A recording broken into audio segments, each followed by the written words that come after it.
Hello and welcome to the pod. I'm Nathan Fink. I'm Jasmine Torres-Allen, and this is New Hampshire Family Now, a show about building family in the Granite State. Today in the podcast, we welcome guest co-host, father, author, and co-founder of Northlight AI, Andrew Mitchell, for a conversation about parenting alongside the robots. I'll be back after a word from our sponsors. Today's show was brought to you by Service Credit Union. You go beyond for your family. That's why Service Credit Union goes beyond for you. Get more for your money, reach milestones sooner, and plan for the future you've earned. Service Credit Union will support you every step of the way to go further than you ever imagined. If you're driven to go beyond, you belong with Service Credit Union. Visit servicecu.org to start your journey today. This podcast was also brought to you by Family Support New Hampshire. Family Support New Hampshire is NH's coalition of family resource centers and family strengthening programs that exist to ensure Granite State families have access to resources so both caregivers and children can succeed, because supported families are strong families. To find a family resource center near you, visit www.fsnh.org. Hello and welcome to the podcast. Today on the show, I'm thrilled to welcome guest co-host, author, educator, and father of two, Andrew Mitchell, who recently co-founded Northlight AI, a company whose work bridges the gap between theory and practice in the application of artificial intelligence through skill building, accessibility, and innovation. Andrew, welcome to the show. Thanks so much for having me, Nathan. And if you can, tell us a little bit about Northlight AI. What's it all about? Our main goal is to demystify AI and make it more accessible to everyone. We're essentially looking for ways to take those, complex theories and technologies and turn them into practical skills and tools that people can actually use in their daily lives and work. I mean, that's incredibly fascinating. So we'll have more on that later. But before we do, I want to congratulate you on welcoming a second member of your family into the home, a daughter, if I'm not mistaken. And I also know having a second child is different. So tell me, how has it been? Oh, man. Where do I even start? Let's just say sleep is a distant memory now. Our first kid is trying to figure out this whole big sibling thing. It's hilarious and heartwarming all at once. Right. But what about you? How are you doing? Me? After our first, I thought I had this parenting thing pretty much figured out. I mean, we had our routines down. But kid number two, total game changer. I guess the big one was thinking that what worked for the first would work for the second. And suddenly it's like we've never seen a baby before. So yeah, that whole I'm an experienced parent now confidence, that went right out the window. I mean, I can literally hear the exhaustion in your voice. And maybe this is too early in the conversation, a little too deep, but what has having a child or even second child taught you about us as humans? It's funny how having kids can be like holding up, this kind of mirror to yourself that you didn't even know was there. Mm-hmm. I think the biggest thing I've learned about myself is just how adaptable we can be as humans when we need to be. Yeah. It's been this crash course in creativity and patience I never knew I needed. But more than that, it's really hammered home the idea that connection is more important than perfection. Does that make sense? It does.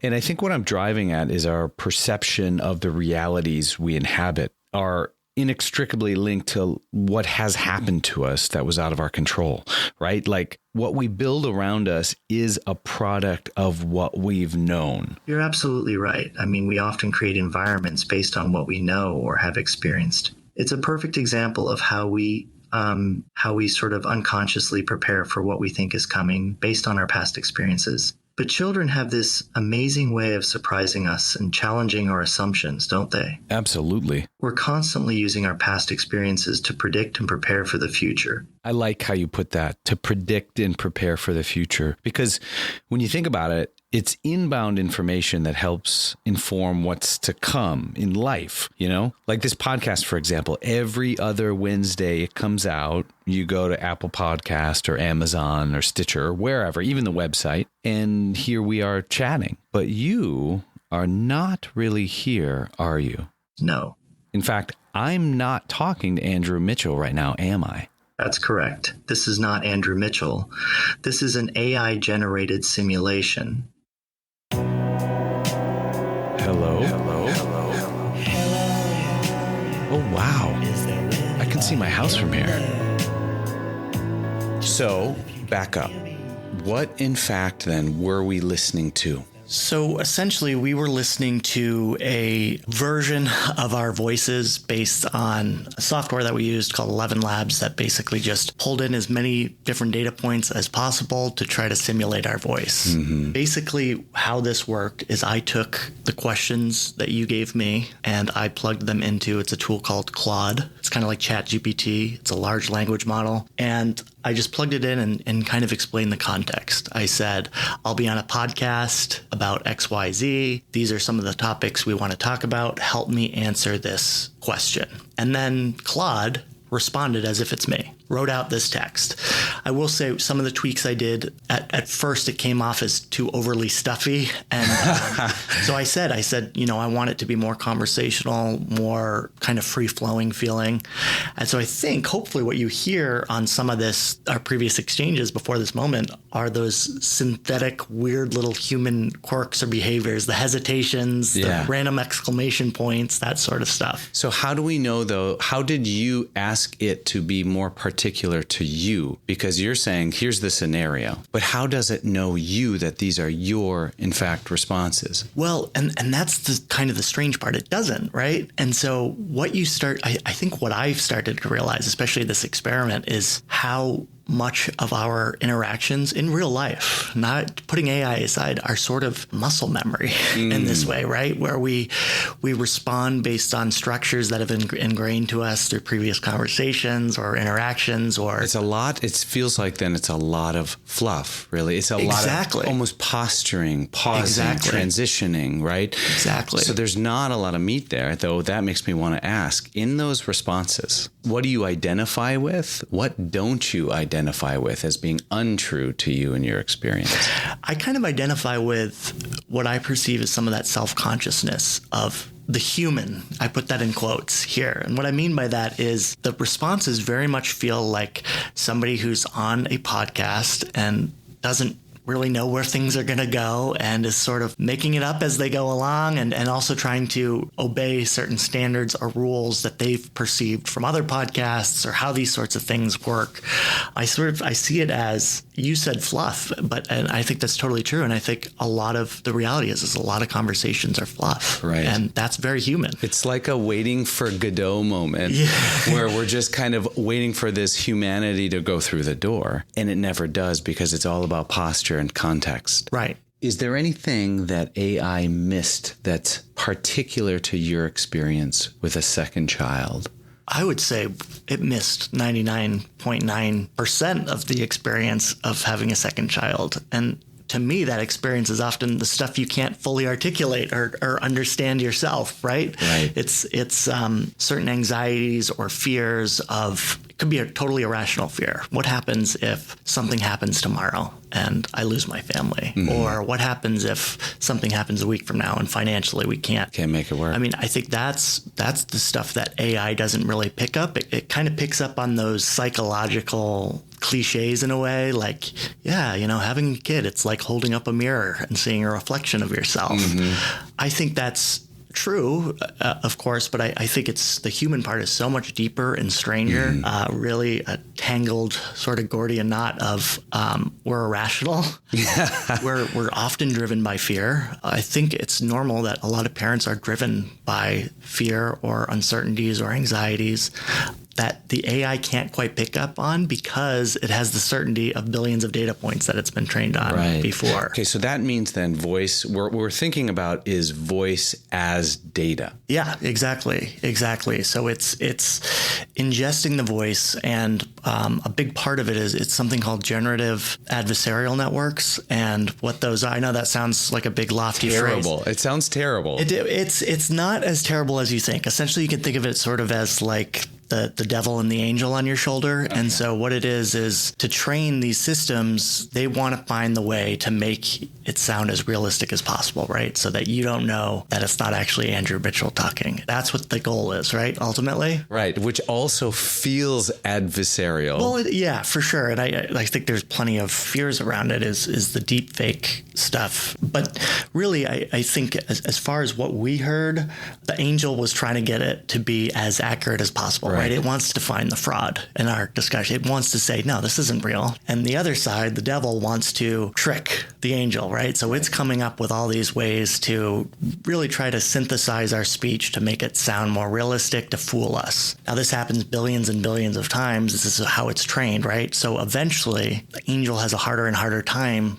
figuring out what speech is real and what's not. It makes me think about the realistic nature of reality and how to identify, what is real to us. Right. So how the heck do we identify real authentic voice, say, from non-real authentic voice in this particular circumstance? It's real. It's a Prince song. It's a podcast by that authentic person. That is a very, very good question. I think on the technical level, a lot of people are struggling to figure out how to do that, whether there's some sort of digital watermarking behind the scenes that kind of becomes impossible to hack, right? Philosophically, though, I mean, how often when you hear something, do you actually go do the due diligence of searching for where it came from or how it came from, right? I mean, I think that's the hard part. I just read a study from Stanford University that was mostly focused on high school digital literacy. It was focused on about 3,000 high school students.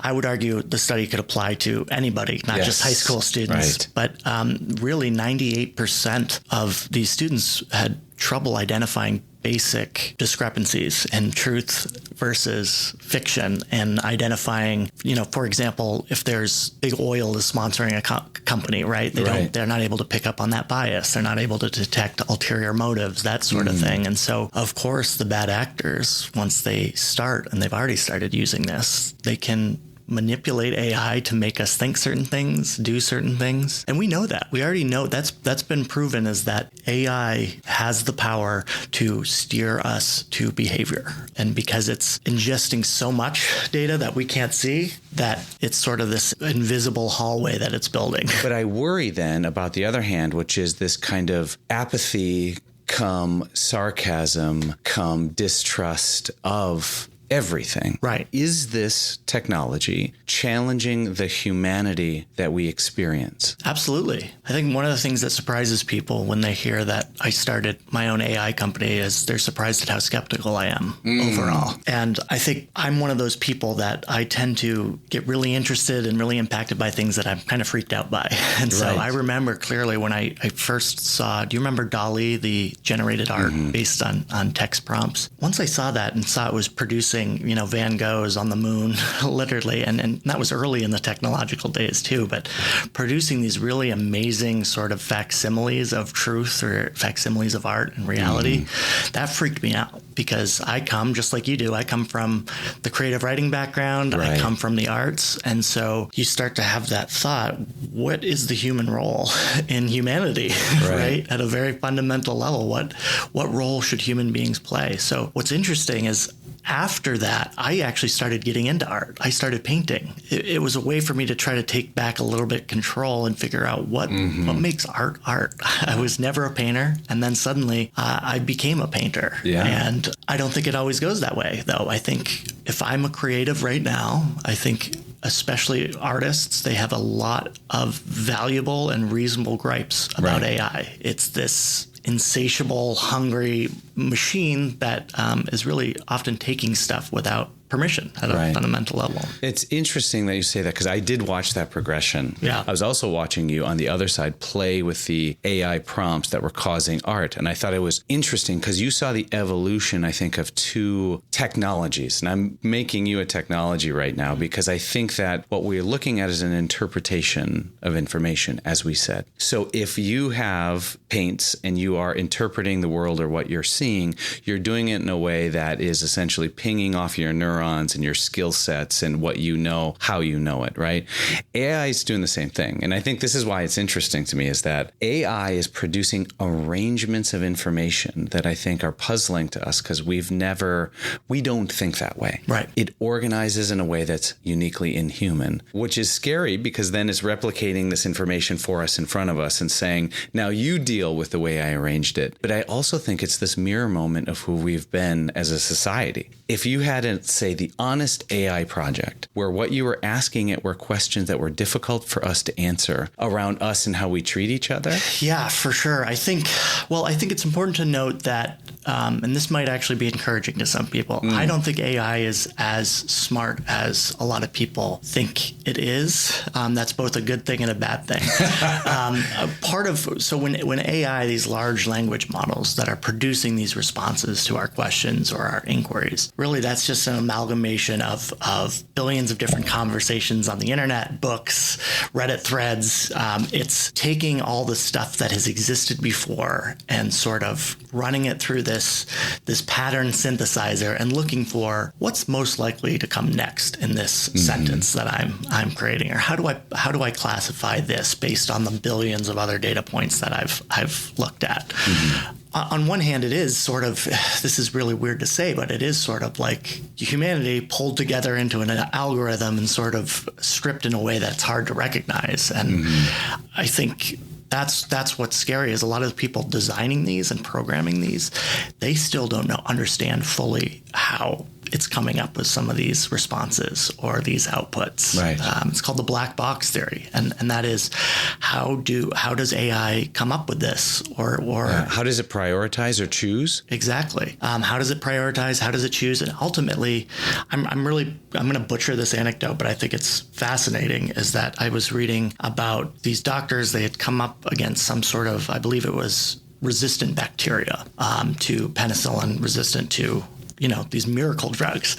And so they plugged into a large language model, kind of just asked for the computer's advice. And it gave them very strange, sort of off the beaten path response that actually worked. It actually ended up working in this case. And they couldn't figure out why. That was one of the problems is, okay, it worked, but how did we get there? It's possible that, and I think this is both good and bad, that because knowledge is additive, you're standing at one worked before. I remember that there's an anecdote about hyperconductors, where hyperconductors always came back a certain color when you manufacture them. If there were some level of green, and let's both butcher this, right? Yeah. They come back some level of green, there actually won't function. And then one that came back as green when retested was your superconductor. But the knowledge base was essentially that if it is X, then Y is your decision. But that's not always the case. So now what we're doing is plugging in a different level of experience that has really no association or no investment in who we are. But I think that's where also the terror comes in. For sure.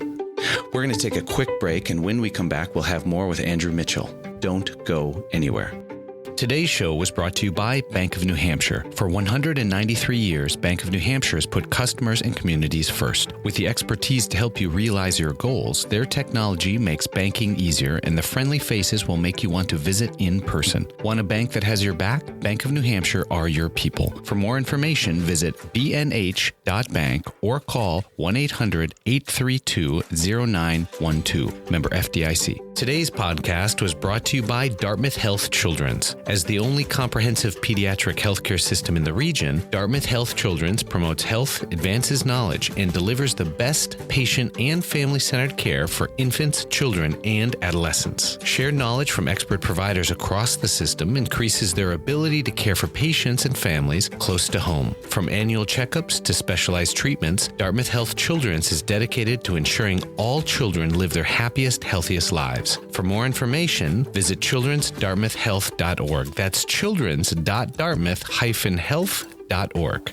Today's show was also brought to you by NFI North. For more than 40 years, NFI North has served as an indispensable nonprofit resource for delivering mental and behavioral health care services to children, adults, seniors, and families across Maine and New Hampshire. To learn more, visit nfinorth.com. And now more with Andrew Mitchell. You and I have a long backstory, right? About 10 years ago, you and I walked into this very same room, and I looked at you and I pointed and I said, you. And you looked at me and said, uh-huh. Do you remember that moment? Yeah, so we both went to the same university at the time. I think you were in graduate school. I was just finishing up my undergraduate degree. But because we went to the same school, we were always running into each other without actually knowing each other, right? We were walking through the halls and it starts where you see that person and you keep walking and then you see them again and you sort of raise the eyebrows. And we started seeing each other so many times, but if I recall correctly, we never had really introduced ourselves. And then one day you come in to fill in and to teach one of the creative writing courses that I'm enrolled in. And that's where we sort of like, oh, it's you. It's you, right. And that's like, it's funny because I love how you frame that, the idea of kind of interacting with people you had never met. And part of these data points, I think, with AI that are so interesting is that we are interacting with data points that we had never met, but approximate some sort of experience, right? So what strikes me in this conversation, though, is that I look at you, I know you, we have a backstory, and I'm still unsettled with what to think about AI. Is it a tool? Is it an adversary? I would say fundamentally, it doesn't have motive, right? So I can't come out and say it's an adversary in the sense that it's preening its digital mustache and getting ready to overthrow the human race. But I do think it's built on human data. And often you hear people say, well, it's AI, it's a machine, it can't be biased. Well, that's totally wrong because the machine is built on all of humans' biases, right? And all that data and that input started from humans' own struggles to understand each other and struggles to sort of find a path that isn't biased going forward. So that's still baked in.